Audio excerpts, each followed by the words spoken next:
Hello বন্ধুরা, তোমরা সবাই কেমন আছো? আশা করি সবাই খুব খুব ভালো আছো। চলে এসেছি তোমাদের সাথে আবার নতুন একটা ভিডিও নিয়ে। দেখো কারি পাতা দেখছো, এটা আমাদের গাছের কারি পাতা।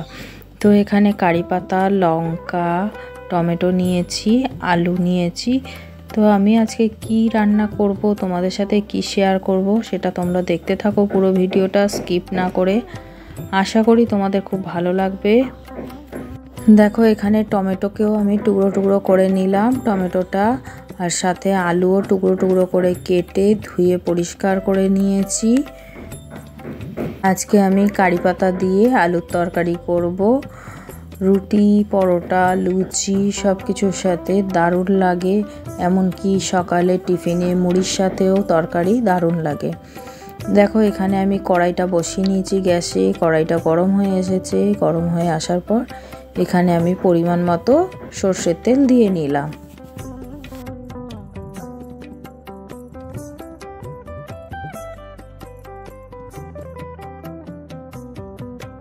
তেলটা গরম হয়ে এসেছে, তেলটা নাড়াচাড়া করে নিলাম। এরপরে আমি অল্প করে কয়েকটা কালো জিরে দিয়ে নিচ্ছি।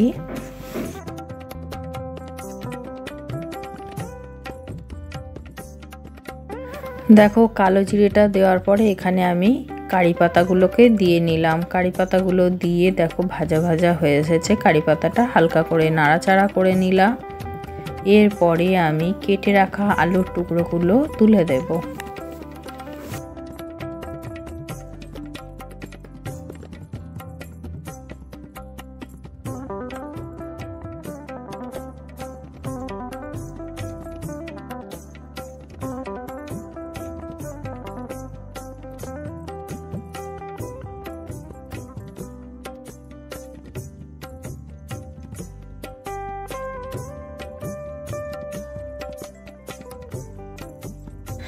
দেখো আলুগুলো তুলে নিয়েছি কড়াইয়ের মধ্যে। এরপরে কয়েকটা কাঁচা লঙ্কা রেখেছিলাম, কাঁচা লঙ্কাগুলো দিয়ে নিলাম।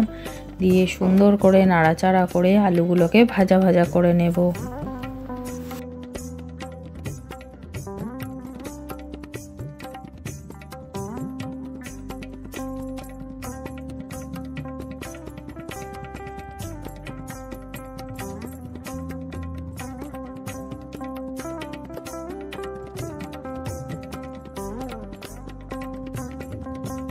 কারি পাতা দিয়ে আলুর তরকারি কে কে খেতে ভালোবাসো আমাকে অবশ্যই কমেন্ট করে জানিও। আর তোমরা কিভাবে করো সেটাও আমাকে অবশ্যই কমেন্ট করে জানাবে।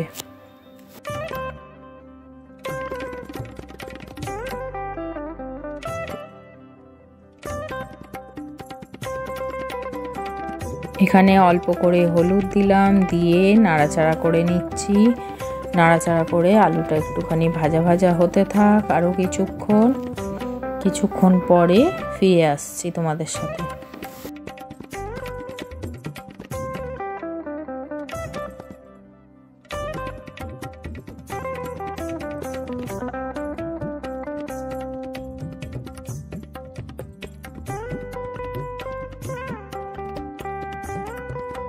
তোমাদের কাছে ফিরে এলাম আবার।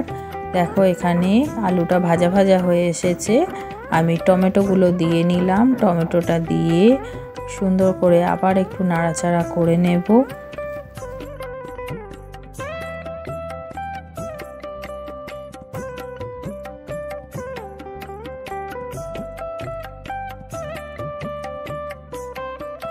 দেখো টমেটোটা একটুখানি নাড়াচাড়া করে নিয়েছি। এবার ওপর দিয়ে আমি নুন ছড়িয়ে দিলাম। টমেটোর মধ্যে নুনটা দিয়ে দিলে তাড়াতাড়ি টমেটোটা নরম হয়ে আসবে। টমেটোটার মধ্যে নুন দিয়ে আবার সুন্দর করে নাড়াচাড়া করে নিলাম।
দেখো এখানে টমেটোগুলো নরম হয়ে গেছে, আলুও নরম হয়ে এসেছে, ভাজা ভাজা হয়ে গেছে।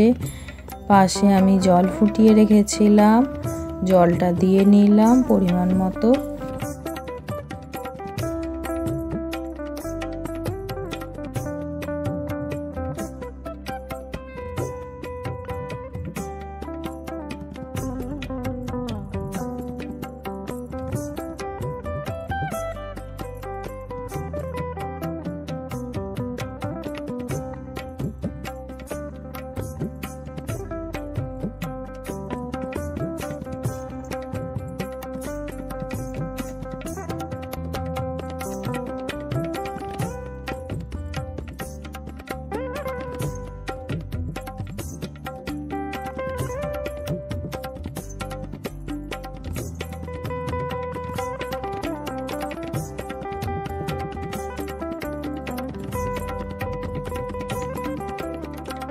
জল দিয়ে সুন্দর করে নাড়াচাড়া করে নিলাম। দেখো ঝোলটা ফুটে উঠেছে।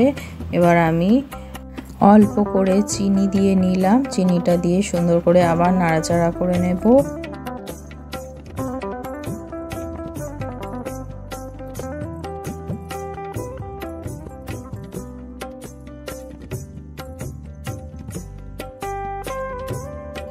দেখো চিনিটা দেওয়ার পরে ঝোলটা আবার ফুটে উঠেছে।